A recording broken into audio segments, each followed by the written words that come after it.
taught this course. This is the third semester.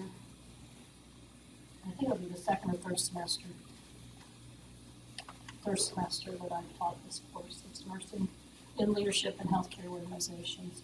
And I wanted to do like a start here button, and it has like an introduction of a course overview, which I haven't recorded yet. So I'm going to record a course overview, welcome the students to the course, tell them what's all going on in the course.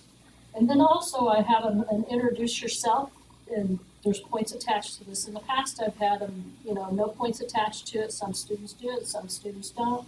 Attaching points to it. I've introduced myself, and I've also asked them to tell me a little bit about themselves. On the last part, I asked them to share one thing personal, so they can be more personable. I found you always get more cooperation with points attached. Yeah, yes. And then I've done some communication expectations and guidelines and what I'm expected in the course and the best way to get a hold of the course instructors, because I'm the course coordinator and the clinical coordinator. This is a didactic course. We have theory and clinical, and I've got 3 clinical instructors that I'm working with for this course. So that's kind of why I did like a course overview.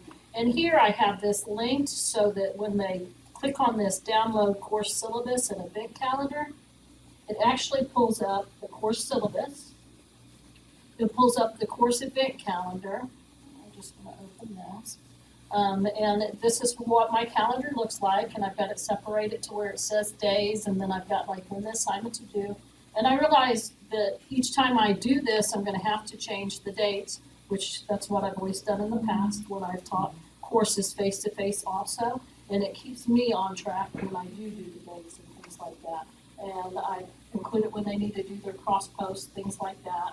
Put the reading assignment in here, what they need to read.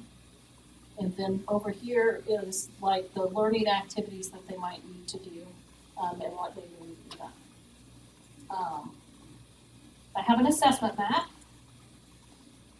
which is also linked in with that course syllabus. And this actually has my objectives and then what each assignment, what objective it meets on that assignment. And I've seen some of them where they put how many points is attached to it. And I don't know if I want to do that or if I want to add here to where they can check so that they completed it. I haven't decided yet. We're still thinking about that right now. And I do have that for the clinical also. And then I've got the content mapping so they know exactly where the course objectives are going to also be mapped through what weekly readings that are attached. I also have a second textbook, lectures, some journal articles, YouTube. We do a case study, and then we do think about this questions just to stimulate thought. The one thing that I really worked on this semester is this modular activities.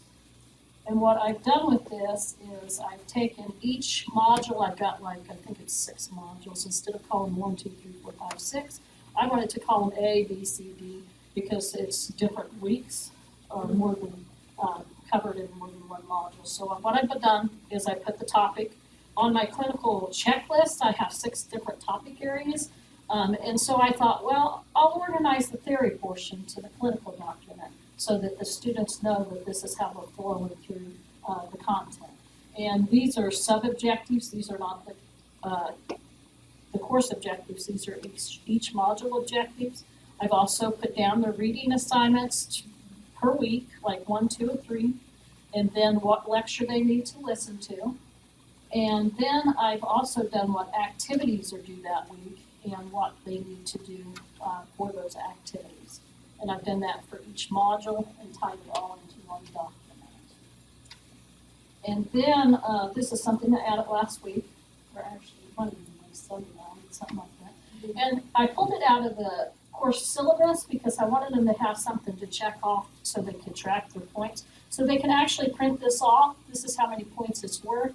This is how many points it's earned, and then it gives the percentages of each part of that so that they can use that as a tracking method also.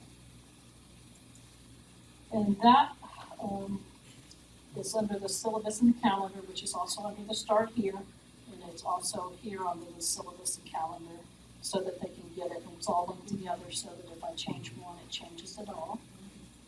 announcements, if I want to post announcements there. Then I have this clinical tab, and basically, like I said, it's a didactic course. So with this course, I'm going to do like a clinical orientation and record a video. I've actually already recorded that video. It's there. So the first step they need to do is watch the video, because we have to have memorandums of understanding, which is a contract with our agency. And these students are RN to BSN students, so they're already registered nurses, so they work with a clinical teaching associate, so they have to have an associate to work with, so they have to have a document filled out after the memorandum of understanding is done. So I've attached the forms here for them to do that and to initiate it. And then we have lovely certified background, where they have to do information for their health records, like their immunizations and things like that. So I just wanted to give them information how to do that. Sometimes I'm the first clinical course that they take, so they might need to order a name badge so that they can have it to go out into clinical. With this right now, they can attest for 87 of the clinical hours with experience as a registered nurse, so that's what this form is here. And then this here is like the clinical checklist. And what it does is it's the activities that they're going to cover with their manager when they're in the unit. And their manager cannot be their immediate supervisor. It has to be someone else in a different unit. And like I said, these are the content areas like financial responsibility, human resource management, risk management. I'll probably flip this clinical evaluation schedule around to match my theory as we're going through. But it wasn't I don't think it's in any specific order, but I'm going to go ahead and probably flip it around so that it matches the same order as the theory content. So it might be less confusing for students. And then students do 2 clinical journals. In the past, I've kind of had them do the journals when they've done like 24 hours of clinical and then close to 48 hours of clinical. So they're coming in at different times. This semester, I'm going to try something different. I'm going to have a due date attached to the clinical and have them turn in the clinical at a specific date and time. And I've attached like a sample clinical journal so they can see exactly what our expectations are. And this is actually one that one of the students has done in the past, and I asked permission to use the word. And so it just tells, gives them a good example of how to meet the objective for the clinical with the journal. And then I have weekly modules. And with my weekly modules, I have the assessment map again, and I have the content map again, and the module activities. And then I have it lined out to where it has which weeks are what, like leadership roles as weeks 1 through 3. And then I broke it down into dates, because I've heard the students really like dates because sometimes they get confused with the weeks and they don't know what weeks are what. But I do realize that I'm going to have to change this every semester, that I copy and paste it and change the dates, which is something simple to do. It's just a little time consuming, but it'll be simple. So what I've done is I've taken my module objectives and listed it first. Then I've done the weekly readings, and inside those weekly readings, if there's like an article, I've taken and attached it to where they can tie into the article and they can download it. And then I have the lectures. And the lectures are in a folder, and what it'll do, it'll have the lectures for each week so that they can have the lectures like with the weeks. And are these lectures that you've done? These are lectures that I've done. I've got like 2 or 3 more to do. And then I'll have learning activities, and like this ties in with getting to know you. This law story is something new that I'm going to do, and basically it's going to tie in the theory with the styles of leadership and things like that, so let me tie that on. You want to talk about it? I thought you had a great idea designing that too. Well, this is just You one. can just flip the slides and show them the pieces. I haven't recorded this one, as you can see. So really, I'm going to share myself. I'm going to share a story because I've had the worst boss ever. In my opinion, and I also have had the best boss ever. And so I want to, tell them about, a challenging boss experience, and then I also want to tell them about a rewarding boss experience. And so, and a boss that inspires. So this is a new activity that I hadn't done before in the past, that I want students to. And what I really like about this exercise is allowing students to reflect on their parts to facilitate the bad ball. Like, what's your role as a team member when you have a bad ball? What kind of ways you can still contribute to the organization, even though your boss is not inspiring? Versus the inspiring, what makes your ball so good? Did you play a role to facilitate this ball to be a better ball? So in a way, they don't just kind of blame the boss, but really think about their role, contribute to supporting. And I thought that's really good. And something else that I've done in the past that was just like an add-on last fall was ask them to tell me a little bit about their job situation and where they're at, and the staff development, how they're developing as a staff and things like that. And I've designed, with Megan's help, an appreciative inquiry activity, which I'm still working on all that. I don't have my grading grid yet. But we're gonna call it My Healthcare Leadership for 2016. So we're gonna have them visualize where they'll be in 10 years with that leadership. And have them look at how they developed and what they need to develop. Yeah, that's also another very neat exercise. You're too humble. I would promote it for you. So what she does is that she helps the student to imagine, because this is a leadership course, the student, we want to make sure they have some sort of role map, how they will become leadership role in the next 10 years or 5 years. So they would imagine, if they're a good leader, what would their leadership strength is like. Yeah. And then look at where they are today and try to find a gap and figure out a plan how they can get from here to there within a certain time frame. And I thought that's a very positive, inspiring exercise as well. And I also asked them, to tell me how the organization has supported them Yes. in their growth and development. And then I'm going to add grading rubrics for all of the assignments. I'm still working on things. I do have the discussion board grading rubric, and I do have the clinical journal rubric, but I've still got like 4 rubrics I'm working on, which will be done by Friday. Or not. No, it'll be done. And what I have with this group is I have, like I said, I can have anywhere from 80 to 100 students in this class, so I have 3 clinical instructors. So I've divided it up into 12 clinical groups so they can have small group discussions within their groups. And each of the groups will do 4 discussion boards. And what they do with the discussion board is they will, do 4 different topics. And the last discussion board 4 ties in with their capstone project, which I don't have on here right now, but it's a root cause analysis project where they do a paper and a presentation. And it's pretty in-depth because it's like about 40% of the course grade. And because when you look here at the grading methods, you can see they have different activities that they'll do with this root cause analysis. And they'll identify their topic, and then they're going to have to come together as a group and decide who's going to do what for their group project, and they're going to have to submit a collaborative agreement. They're going to have to go out and research a case where there's been a medical error that has occurred that they can look at to do a root cause analysis to determine how they can prevent that error from happening again. Then they're going to talk about a team of experts. They're going to interview actually a team of experts of 4 healthcare workers. It might be doctors, it might be nurses, it might be surgeons, it might be the quality improvement manager, things like that, to see, what could be done to prevent that.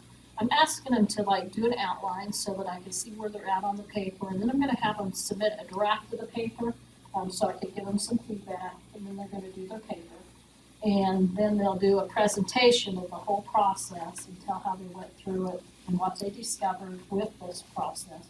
And then the discussion board 4 is where the other students are going to critique one of the 12. They can't critique their own. They're going to critique one of the 12 and say how they synthesized the root cause analysis process. And what I want to add to that, I really like what you have done in terms of, if you look at the green part, all these assignments, it really helping students to finish out this root cause analysis paper or evaluation at the end. And you don't just give them that, so we kind of prepare them with little smaller assignments, and we let them to write the draft and then the final. So you have both the summative and formative evaluation into this whole learning process, which is how you really facilitate them to learn. And in the past, I think most of the faculty would just give a final paper, final presentation, but doesn't really cultivate that process from the beginning to the end. So that's just another highlight of the curriculum design, that you did a great job, that really break it down into smaller segments of the learning, and eventually at the end it's almost like a final showcase, yeah. And then there'll be 2 exams, which will be divided up between the modules, which I've got to go back through and determine what questions I'm asking. I might have to write some new questions because I've shaken up the content and removed some content, added some new content. Last semester I added new textbooks, so when I was looking at the textbook, I went through and I was seeing on my syllabus if I was meeting those objectives. And I noticed a gap in objectives last semester. And that's kind of what brought about the scope of my healthcare leadership activity. I've kind of built on what I started last semester on that. Are there any questions?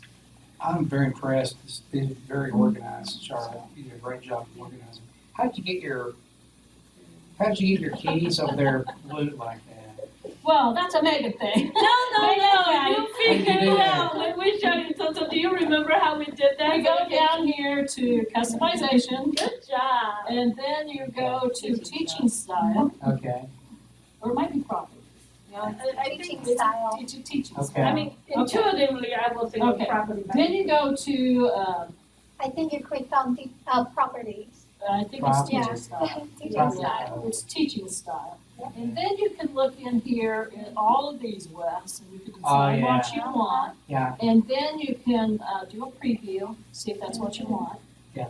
And then, Oh, and then if you go a little bit up, okay, And that's then where the you select the buttons. There button. they You are. select either text Ah. or button. yeah. And you can also round the button, or you want to do it Right. rectangular with the angle. Square or circle. Yeah, Or oval. and then it let you choose a color. I think you had to open that plus sign on the button library. Yeah, the library. Right. Yeah, and it will show you a different color. And then you Ah. can choose your You can color. choose that. Wow. And then do The that. only thing, if you use button, you need to be careful about how long your menu item is. Like the first one you have, Yeah. it will go outside of the Ah. button. So that's the only limitation that between the text and the button. Okay. Yeah. But and then also I have like the technological support here. If they need Blackboard with Red and that information's also You've done this before, haven't you? in the course syllabus. I No, can tell. actually, this online course development program, no, Wes. Let me tell you something. Well, I tell you, I'm thought I was impressed. in good shape until I came in the doors. It's been a real learning experience for me, even Yeah, though me too. knowing all the experience that I've had with curriculum development and things like that, it's been a learning curve for me this semester too.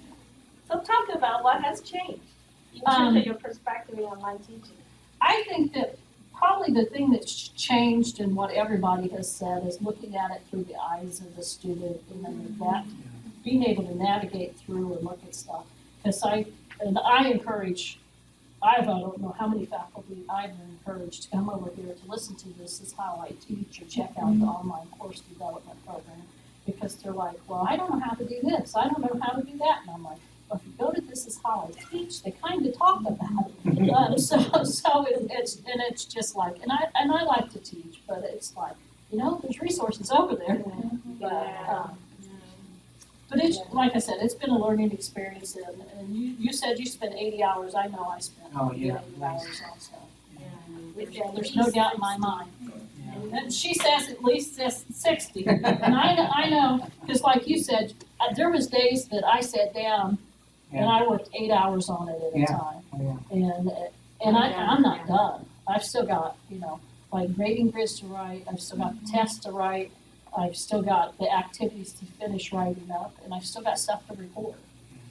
At 8 o'clock last night, I was tweaking on mine. Yeah. At home. And I already see stuff I wanna change before fall. And I'm a perfectionist when I it am comes to too, stuff like yeah. that. So I, like I said, I already see stuff I wanna change for the fall. As I was walking down there. Well, my biggest fear was how do I, because I've not done really an online, I mean, I've taken online classes before, but I've never actually put them together. Right. My biggest fear was how do I convert, or how do I transition from standing in front of a classroom Mhm. to making an online course as clear and, you know, how do I tell you to do that? And that's been a little bit troubling to me. It's a How lot. is this gonna work? I do have to say, I have a lot of, I'm so proud of all working so hard. I know it's not an easy job, but at the same time, you really think about higher education. You know, we always have this on the go mode. And oftentimes we're given a course, I don't know, a month ago, 2 weeks ago, and we just kind of put it together depending on what other people did before, and then we tweak it a little bit, and we're on the go. But if you think about from a student's perspective, you know, things may not be, we may not even know what we put together. You know, there may be things from the previous. So it may not be the best way to serve our students. If you are teaching them face-to-face, you can always wing it because you see them 3 times a week, you see them twice a week. But online, that's where we disconnect them. And then faculty say, well, my online students never, you know, feeling like it's all their fault. They're not responsible to get that. But really is that we are not even ready to have this environment for them, just because we are ready for the face-to-face, because we were just, by the way, but online you can't. So I'm very glad to see there's a common ground here that everybody's seeing, like knowing, like feeling you're start to recognize the importance of seeing this from student side and recognize it really takes time to develop a course. Well, I think it's helped me to have taken these classes. I've taken 2 or 3 online classes with my master's program, and that helped me from seeing it from, you know, from a student's perspective. Yes. Because, I mean, there was a couple of online classes I took, I'll be honest, they were disasters. Yes. And I had to call the instructor every day and what do you mean by this? Yes. So just knowing that that's a potential, you know, you try to troubleshoot that through your class. You know, I know this is gonna be a question about this, so I'm gonna answer this right away, right here. Can you imagine, just do a little role play? If you were that instructor and you did this, how much phone call and email you're eliminating from coming to you do the semester, so you can feel a piece of, you know, mind that you don't have to really get like, especially how many people are you teaching? Between 80 and 100. So if just a quarter of people email her every week, you have to get 20 to 30. And then if you make things, you know, take a little bit more time. I know 80 hours is a lot, but if you take a lot, you may save you like 5 times of 80 hours. I'm pretty I was sure. gonna say, since I took over this course, I've noticed a lot less confusion on emails from students and contacts about saying, well, how do I do this, what do I do? I bet. And I work with you too this semester. I work with you through the summer. I do have to say that it's a pleasure working with both all of you. It's like you really have a nice output at the end. So thank you, all your credit. But one thing I like that you were doing, Megan, is like, you do all these little shortcuts. And I'm sitting here trying to remember what you were doing. And she's just like, Yeah, she's well, I doing went through this, it's like, clicking on that, clicking on that. It's like, how am I gonna learn all this? That's when you say, That's why, this down. that's why we see this as more like a partnership. Yeah. You know, we are more consultant will help you to make your teaching responsibility much more efficient, effective. And because we know the how to, but we don't know the content. We don't know your students. So the 2 parties had to meet together in order to have the nice outcome. So thank you for letting us be part of your course development process, I guess.